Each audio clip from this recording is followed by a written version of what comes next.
ꯃꯁꯤꯒꯤ ꯇ꯭ꯌꯨꯇꯣꯔꯤꯌꯦꯜꯁꯦ ꯑꯩꯈꯣꯏꯅ ꯐꯣꯇꯣꯁꯣꯞ ꯁꯤꯁꯤꯗ ꯏꯃꯦꯖ ꯑꯃ ꯄ꯭ꯔꯤꯟ ꯇꯧꯒꯦ ꯍꯥꯏꯇꯥꯔꯒꯗꯤ ꯃꯥꯒꯤ ꯔꯤꯖꯣꯂꯨꯁꯟꯁꯤ ꯀꯃꯥꯏꯅ ꯁꯦꯠꯑꯞ ꯇꯧꯒꯗꯒꯦ ꯍꯥꯏꯕꯒꯤ ꯃꯇꯥꯡꯗꯅꯤ ꯁꯤꯒꯤ ꯏꯃꯦꯖꯁꯦ ꯑꯩꯈꯣꯏꯅ ꯁꯤꯒꯤ ꯇ꯭ꯌꯨꯇꯣꯔꯤꯌꯦꯜꯁꯤꯒꯤ ꯑꯣꯏꯅ ꯁꯤꯖꯤꯟꯅꯔꯅꯤ ꯁꯤꯒꯤ ꯏꯃꯦꯖꯁꯦ ꯗꯥꯎꯟꯂꯣꯗ ꯇꯧꯅꯤꯡꯉꯒꯗꯤ ꯑꯩꯅ ꯚꯤꯗꯤꯑꯣꯒꯤ ꯗꯦꯁꯀ꯭ꯔꯤꯞꯁꯟꯗ ꯂꯤꯡꯛ ꯑꯃ ꯍꯥꯞꯄꯒ ꯂꯩꯔꯕꯅꯤ ꯑꯗꯨꯗ ꯀ꯭ꯂꯤꯛ ꯇꯧꯔꯒ ꯗꯥꯎꯟꯂꯣꯗ ꯇꯧꯕ ꯑꯗꯨꯝ ꯌꯥꯅꯤ ꯑꯗꯨꯅ ꯑꯩꯈꯣꯏꯅ ꯏꯃꯦꯖ ꯑꯃꯁꯦ ꯃꯥꯒꯤ ꯄ꯭ꯔꯤꯟ ꯇꯧꯅꯕ ꯁꯦꯠꯑꯞ ꯇꯧꯒꯦ ꯍꯥꯏꯇꯥꯔꯒꯗꯤ ꯐꯥꯔꯁꯇ ꯑꯩꯈꯣꯏ ꯏꯃꯦꯖꯁꯤꯒꯤ ꯏꯃꯦꯖ ꯃꯦꯅꯨꯗ ꯆꯠꯂꯅꯤ ꯑꯗꯨꯒ ꯏꯃꯦꯖ ꯁꯥꯏꯖ ꯍꯥꯏꯔꯤꯕ ꯁꯤꯗ ꯀ꯭ꯂꯤꯛ ꯇꯧꯔꯅꯤ ꯁꯤꯒꯤ ꯏꯃꯦꯖ ꯁꯥꯏꯖ ꯗꯥꯏꯂꯣꯛ ꯕꯣꯛꯁꯁꯦ ꯊꯣꯛꯂꯛꯑꯦ ꯑꯩꯈꯣꯏꯅ ꯁꯤꯗ ꯑꯍꯥꯟꯕ ꯌꯦꯡꯕ ꯃꯇꯝꯗ ꯃꯥꯒꯤ ꯗꯥꯏꯃꯦꯟꯁꯟꯁꯦ 1800 ꯄꯤꯛꯁꯦꯜꯁ ꯕꯥꯏ 1200 ꯄꯤꯛꯁꯦꯜꯁ ꯁꯤꯁꯨ ꯂꯩ ꯁꯤꯒꯤ ꯄꯤꯛꯁꯦꯜꯁꯇ ꯄꯤꯔꯤꯁꯤ ꯀꯩꯅꯣ ꯑꯩꯈꯣꯏꯒꯤ ꯑꯣꯟ ꯁ꯭ꯀ꯭ꯔꯤꯟ ꯚ꯭ꯌꯨꯗ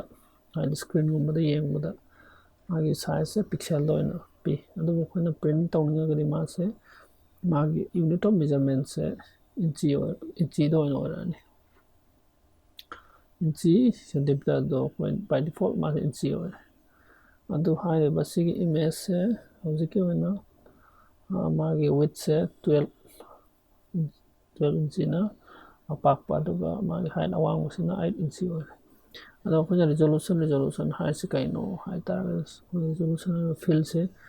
ꯂꯦꯐ ꯇꯨ ꯔꯥꯏꯠ ꯌꯦꯡꯕ ꯃꯇꯝꯗ ꯁꯤꯒꯤ ꯏꯃꯦꯖꯁꯦ ꯍꯧꯖꯤꯛ ꯀꯔꯦꯟ ꯏꯃꯦꯖꯁꯦ ꯑꯩꯈꯣꯏꯅ 150 ꯄꯤꯛꯁꯦꯜꯁ ꯄꯔ ꯏꯟꯆ ꯆꯠꯂꯦ 150 ꯄꯤꯛꯁꯦꯜꯁ ꯄꯔ ꯏꯟꯆ ꯍꯥꯏꯔꯤꯁꯦ ꯀꯩꯅꯣ ꯍꯥꯏꯇꯥꯔꯒꯗꯤ ꯑꯩꯈꯣꯏꯅ ꯏꯟꯆꯤ ꯑꯃꯒꯤ ꯁ꯭ꯀ꯭ꯋꯥꯔ ꯀꯩꯅꯣꯁꯤꯗ ꯃꯥꯅ ꯂꯩꯗꯣꯏꯕ ꯇꯣꯇꯦꯜ ꯔꯤꯖꯣꯂꯨꯁꯟꯁꯦ 150 ꯄꯤꯛꯁꯦꯜꯁ ꯑꯩꯈꯣꯏꯅ ꯁꯤꯒꯤꯁꯦ ꯁꯥꯏꯖ ꯇꯧꯗ꯭ꯔꯤꯉꯩ ꯔꯤꯖꯣꯂꯨꯁꯟꯁꯦ ꯑꯩꯈꯣꯏꯅ ꯁꯦꯠꯑꯞ ꯇꯧꯗ꯭ꯔꯤꯉꯩ ꯃꯥꯅ ꯄꯤꯛꯁꯦꯜ ꯍꯥꯏꯕꯁꯤ ꯀꯩꯅꯣ ꯑꯩꯈꯣꯏ ꯑꯝꯇ ꯌꯦꯡꯃꯤꯟꯅꯁꯤ ꯁꯤ ꯀꯦꯟꯁꯦꯜ ꯇꯧꯔꯦ ꯄꯤꯛꯁꯦꯜꯁꯦ ꯑꯩꯈꯣꯏꯅ ꯌꯦꯡꯒꯦ ꯍꯥꯏꯇꯥꯔꯒꯗꯤ ꯑꯩꯈꯣꯏ ꯁꯤꯒꯤ ꯃꯦꯒꯅꯤꯐꯥꯏꯡ ꯒ꯭ꯂꯥꯁ ꯀꯣ ꯖꯨꯝ ꯇꯨꯜ ꯍꯥꯏꯇꯥꯔꯦ ꯖꯦꯠ ꯄ꯭ꯔꯦꯁ ꯇꯧꯔꯒꯁꯨ ꯌꯥꯔꯦ ꯁꯤ ꯀ꯭ꯂꯤꯛ ꯇꯧꯔꯅꯤ ꯑꯗꯨꯒ ꯁꯤꯒꯤ ꯃꯥꯒꯤ ꯑꯣꯞꯁꯟꯁ ꯕꯥꯔꯁꯤ ꯀꯧꯏ ꯁꯤꯒꯤ ꯑꯣꯞꯁꯟ ꯕꯥꯔꯁꯤꯗ ꯁꯤꯒꯤ ꯄ꯭ꯂꯁ ꯖꯨꯝ ꯏꯟ ꯑꯁꯤꯗ ꯀ꯭ꯂꯤꯛ ꯇꯧꯔꯅꯤ ꯑꯗꯨꯒ ꯑꯩꯈꯣꯏ ꯏꯃꯦꯖꯁꯤꯗ ꯑꯗꯨꯝ ꯀ꯭ꯂꯤꯛ ꯇꯧꯕꯤꯕ ꯁꯤꯅ ꯑꯩꯈꯣꯏꯅ ꯄꯥꯔꯁꯦꯟꯇꯦꯖꯁꯦ ꯁꯤꯗ ꯃꯈꯥꯗ 500ꯀꯨꯝꯕ 600ꯀꯨꯝꯕ ꯄꯥꯔꯁꯦꯟꯇꯦꯖ ꯂꯥꯛꯄ ꯃꯇꯝꯗ ꯑꯩꯈꯣꯏꯅ ꯁꯤꯁꯦ ꯏꯃꯦꯖꯀꯤ ꯁꯤꯗ ꯃꯥꯏ ꯒ꯭ꯔꯤꯠ ꯂꯥꯏꯟ ꯃꯌꯥꯝ ꯎꯕ ꯍꯧꯔꯦ ꯁꯤꯁꯦ ꯑꯃꯨꯛ ꯐꯔꯗꯔ ꯀ꯭ꯂꯤꯛ ꯇꯧꯕ ꯃꯇꯝꯗ ꯑꯗꯨꯝ ꯀ꯭ꯂꯤꯛ ꯇꯧꯁꯟꯕ ꯃꯇꯝꯗ ꯑꯩꯈꯣꯏꯒꯤ ꯃꯥꯒꯤ ꯁꯤꯒꯤꯁꯦ ꯁ꯭ꯀ꯭ꯋꯥꯔ ꯃꯆꯥ ꯒꯤ ꯀꯩꯅꯣ ꯒ꯭ꯔꯤꯠ ꯂꯩꯔꯤꯁꯤꯡꯁꯤꯅꯤ ꯑꯩꯈꯣꯏꯅ ꯄꯤꯛꯁꯦꯜꯁ ꯍꯥꯏꯔꯤꯁꯦ ꯁꯤꯒꯤ ꯄꯤꯛꯁꯦꯜꯁꯦ ꯅꯊꯤꯡ ꯕꯠ ꯃꯥꯁꯦ ꯀꯩꯅꯣꯅꯤ ꯑꯩꯈꯣꯏꯒꯤ ꯄꯥꯔꯇꯤꯀꯨꯂꯔ ꯀꯂꯔ ꯑꯃꯃꯝꯅꯦꯕ ꯑꯣꯏꯔꯤꯁꯦ ꯁꯤ ꯃꯌꯥꯝꯁꯤꯅ ꯄꯨꯟꯁꯤꯜꯂꯒꯅꯤ ꯑꯩꯈꯣꯏꯅ ꯏꯃꯦꯖ ꯑꯃꯁꯦ ꯁꯥꯔꯤꯁꯦ ꯑꯗꯨꯅ ꯁꯤꯒꯤ ꯉꯁꯥꯏꯒꯤ ꯁꯤ ꯑꯃꯨꯛꯀ ꯖꯨꯝ ꯏꯟ ꯇꯧꯔꯁꯤ ꯑꯩꯈꯣꯏꯒꯤ ꯖꯨꯝ ꯑꯥꯎꯠꯀꯤ ꯃꯦꯒꯅꯤꯐꯥꯏꯡ ꯒ꯭ꯂꯥꯁꯁꯤ ꯀ꯭ꯂꯤꯛ ꯇꯧꯔꯀꯥꯟꯗ ꯑꯗꯨꯝ ꯀ꯭ꯂꯤꯛ ꯑꯦꯟ ꯍꯣꯜ ꯇꯧꯔꯒ ꯊꯝꯕꯁꯨ ꯌꯥꯔꯦ ꯑꯣꯀꯦ ꯑꯣꯔ ꯖꯁ ꯑꯩꯈꯣꯏꯅ ꯁꯤ 100%ꯁꯦ ꯀ꯭ꯂꯤꯛ ꯇꯧꯔꯁꯨ ꯌꯥꯔꯦ ꯅꯠꯇ꯭ꯔꯒ ꯐꯤꯠ ꯁ꯭ꯀ꯭ꯔꯤꯟꯗ ꯇꯧꯔꯁꯨ ꯌꯥꯔꯦ ꯑꯗꯨꯒ ꯑꯩꯈꯣꯏ ꯉꯁꯥꯏ ꯑꯗꯨꯃꯥꯏꯅ ꯑꯃꯨꯛ ꯏꯃꯦꯖ ꯃꯦꯅꯨꯗ ꯆꯠꯂꯁꯤ ꯑꯗꯨꯒ ꯏꯃꯦꯖ ꯁꯥꯏꯖ ꯑꯩꯈꯣꯏꯅ ꯄꯤꯛꯁꯦꯜꯒꯤ ꯑꯥꯏꯗꯤꯌꯥꯗꯣ ꯍꯥꯏꯐꯦꯠ ꯂꯩꯈ꯭ꯔꯦ ꯑꯗꯨ ꯑꯣꯏꯔꯒꯗꯤ ꯁꯤꯒꯤꯁꯦ 150 ꯏꯃꯦꯖ ꯄꯤꯛꯁꯦꯜꯁ ꯄꯔ ꯏꯟꯆꯤ ꯏꯟꯆꯤ ꯑꯃꯒꯤ ꯁꯤꯒꯤꯁꯦ ꯀꯩꯅꯣꯁꯤꯗ 150 ꯂꯩꯔꯤꯁꯦ ꯁ꯭ꯀ꯭ꯋꯥꯔ ꯏꯟꯆꯤ ꯑꯃꯗ ꯑꯁꯤꯒꯤꯁꯦ ꯑꯩꯈꯣꯏꯅ ꯃꯦꯊꯃꯦꯇꯤꯀꯦꯜ ꯇꯥꯝꯗ ꯌꯦꯡꯉꯀꯥꯟꯗ ꯌꯦꯡ ꯇꯥꯔꯒꯗꯤ ꯑꯩꯈꯣꯏꯒꯤ ꯔꯤꯖꯣꯂꯨꯁꯟꯁꯦ ꯃꯥꯒꯤ ꯋꯤꯠꯁꯦ 12 ꯏꯟꯆꯤꯁꯦ ꯀꯃꯥꯏꯅ ꯑꯣꯏꯔꯤꯅꯣ ꯍꯥꯏ ꯇꯥꯔꯒꯗꯤ ꯉꯁꯥꯏꯒꯤ ꯃꯥꯒꯤ ꯗꯥꯏꯃꯦꯟꯁꯟꯁꯤꯗ ꯑꯃꯨꯛ ꯌꯦꯡꯁꯤ ꯁꯤꯒꯤ 1800 ꯄꯤꯛꯁꯦꯜꯁꯤꯗ 150ꯁꯦ ꯁꯤꯁꯤꯅ ꯑꯩꯈꯣꯏꯅ ꯗꯤꯚꯥꯏꯠ ꯇꯧꯕ ꯃꯇꯝꯗ ꯁꯤꯒꯤꯁꯦ 12ꯁꯦ ꯐꯪꯉꯦꯕ ꯑꯗꯨꯅ 12 ꯏꯟꯆꯤ ꯍꯥꯏꯔꯤꯁꯦ ꯑꯗꯨꯒ 1200ꯁꯤꯗ ꯑꯃꯨꯛ 150ꯁꯤꯅ ꯑꯃꯨꯛ ꯗꯤꯚꯥꯏꯠ ꯇꯧꯊꯣꯛꯄ ꯃꯇꯝꯗ ꯁꯤꯒꯤ 8ꯁꯦ ꯑꯃꯨꯛ ꯐꯪꯉꯦꯕ ꯑꯗꯨꯕꯨ ꯑꯩꯈꯣꯏꯅ ꯄ꯭ꯔꯤꯟ ꯇꯧꯅꯤꯡꯉꯒꯗꯤ ꯃꯥꯒꯤ ꯕꯦꯁꯠ ꯔꯤꯖꯣꯂꯨꯁꯟ ꯍꯥꯏꯇꯥꯔꯦ ꯁꯤꯁꯦ ꯀꯌꯥ ꯑꯣꯏꯗꯣꯏꯅꯣ ꯁꯤꯅꯦꯕ ꯑꯗꯣ ꯃꯌꯥꯝꯅ ꯍꯥꯏꯅꯕ ꯍꯥꯏꯗꯤ ꯏꯟꯗꯁꯇ꯭ꯔꯤ ꯁ꯭ꯇꯦꯟꯗꯔꯠꯇꯤ ꯀꯩꯅꯣ 300 ꯄꯤꯛꯁꯦꯜꯁ ꯄꯔ ꯏꯟꯆꯅꯦꯕ ꯑꯣꯏꯔꯤꯁꯦ ꯑꯗꯨꯕꯨ ꯃꯁꯤ ꯀꯩꯅꯣꯅꯤ ꯃꯥꯒꯤ ꯄ꯭ꯔꯤꯟꯇꯔ ꯇꯨ ꯄ꯭ꯔꯤꯟꯇꯔ ꯚꯦꯔꯤ ꯑꯣꯏꯕ ꯌꯥꯏ ꯈꯨꯗꯝ ꯑꯣꯏꯅ ꯍꯥꯏꯔꯀꯥꯟꯗ ꯑꯩꯈꯣꯏꯅ ꯏꯞꯁꯟ ꯄ꯭ꯔꯤꯟꯇꯔꯁꯤꯗꯤ ꯃꯥꯒꯤ ꯄ꯭ꯔꯤꯟꯇꯔ ꯑꯃꯒꯤ ꯅꯦꯇꯤꯞ ꯔꯤꯖꯣꯂꯨꯁꯟ ꯑꯅ ꯑꯃ ꯂꯩ ꯅꯦꯇꯤꯞ ꯔꯤꯖꯣꯂꯨꯁꯟꯁꯤꯗꯅꯦꯕ ꯃꯥꯅ ꯄ꯭ꯔꯤꯟ ꯇꯧꯗꯣꯏꯁꯦ ꯑꯩꯈꯣꯏꯅ ꯀꯔꯤꯒꯨꯝꯕ ꯑꯃ ꯃꯥꯒꯤ 150ꯁꯤꯗ ꯄ꯭ꯔꯤꯟ ꯇꯧꯅꯕ ꯑꯩꯈꯣꯏꯅ ꯊꯥꯔꯦ ꯑꯗꯨꯕꯨ ꯃꯥꯒꯤ ꯄ꯭ꯔꯤꯟꯇꯔꯗꯨꯗꯤ ꯏꯞꯁꯟꯗ ꯄ꯭ꯔꯤꯟ ꯇꯧꯔꯒꯗꯤ ꯑꯩꯈꯣꯏꯒꯤ ꯏnkjet ꯍꯥꯏꯇꯥꯔꯦ ꯏnkjet ꯄ꯭ꯔꯤꯟꯇꯔꯁꯤꯗ 360 pixels per inch or my native resolution aduna di kaino marks akhoi aina 150 pixels per inch da print tawna tharaga su mana si upscale tawdoine upscale to by kaino mana 360 da on thok khidoine akhoi resolution se 360 pixels per inch aduna takpadi mana pixel se hen hapchala kanda image chawthola kanda print tawdoine adu thok tawna ba khoina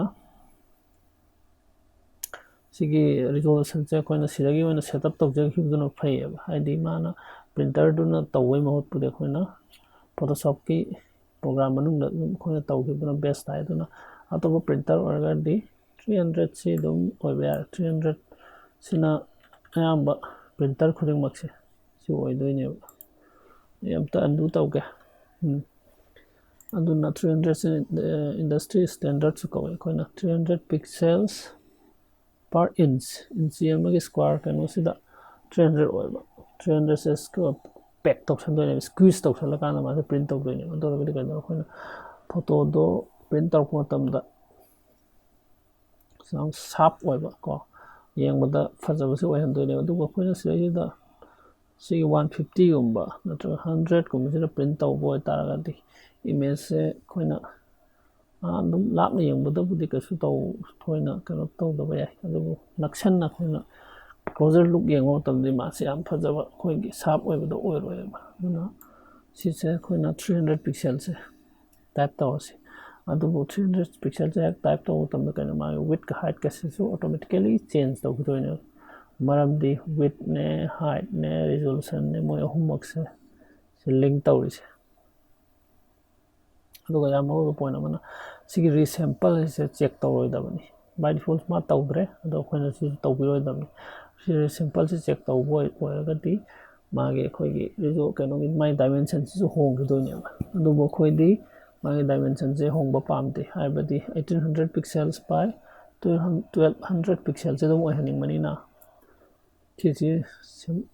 resample hai se check tawroi uncheck se dum thamani do khoi haji 300 sida tawrase 300 type taw taw sai width ka height ka sisu change tawkre sai gi 6 kano da handare tangkhai handare sai 12 oram baduna 6 ta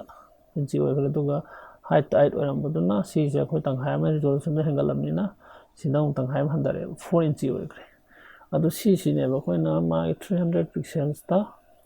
hadi industry standard ta ni ko in tawris to tamda khoi image sigi best possible print ne ba piduis khoi ma image se apapasina 6 inchi width height na 4 inchi 300 pixels per inch oiba tamda ado sida khoi click tawrani okay sida ado image se sida lai ching asi haji khoina printer se save tawr se yare save as tawge ado si print taw yare print taw tamda kaino ma se best possible print se khoida pidoine sini si tutorial se khoina how to prepare an image for print ko in Photoshop CC so khoina video se pambiraga di like tawbiyo aduga subscribe tawsu kawbiganu do comment su pibiro sigi video sigi matangda hena khangning ba topic lairaga su dum comment ta habiro thank you